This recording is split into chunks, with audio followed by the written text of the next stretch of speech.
আসসালামু আলাইকুম। আপনাদের সামনে নতুন একটা ভিডিও নিয়ে চলে আসলাম। দেখতেই পাচ্ছেন 4 ইঞ্চি ফিটিং কিভাবে করলাম দেখুন। প্রথমেতে আমি যে শর্ট পিস পাইপগুলো লাগবে আমার সেগুলো আমি কেটে নিছি। কেটে নেওয়ার পরে আমি এমনিতেই আঠা ছাড়া আগে একটি মাপ দিয়ে দেখলাম যে আমার সব ঠিক আছে কি না। আমার সব ঠিক আছে। আমি এখন এগুলো সবগুলো আবার খুলে আমি আবার আঠা দিয়ে তারপরে এটা ফাইনালি এখন লাগাবো। দেখতে থাকুন কিভাবে আমি এটা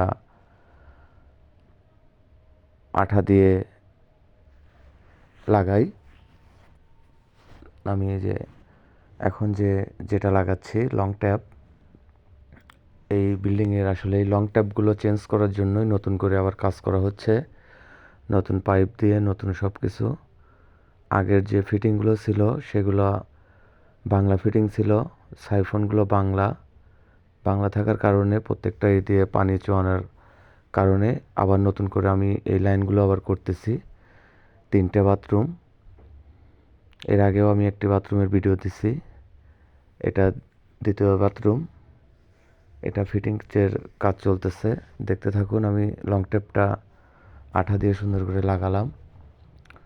তারপর যে আমার যে শর্ট পিসগুলো আছে সেগুলো আমি সুন্দরভাবে আঠা দিয়ে লাগিয়ে, দেখতেই পাচ্ছেন।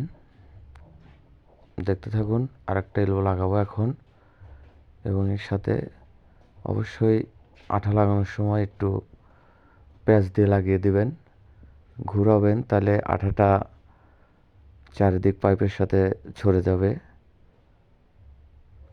এই যে দেখতেই পাচ্ছেন আমি আরেকটা শর্ট পিস লাগিয়ে ফেললাম। এর সাথে এখন আমি আরেকটা এলবো লাগাবো। আরেকটা এলবো লাগানোর পরে আরেকটা শর্ট পিস লাগিয়ে আমার ফিটিংসের কাজ ভিতরে প্রায় শেষের দিক।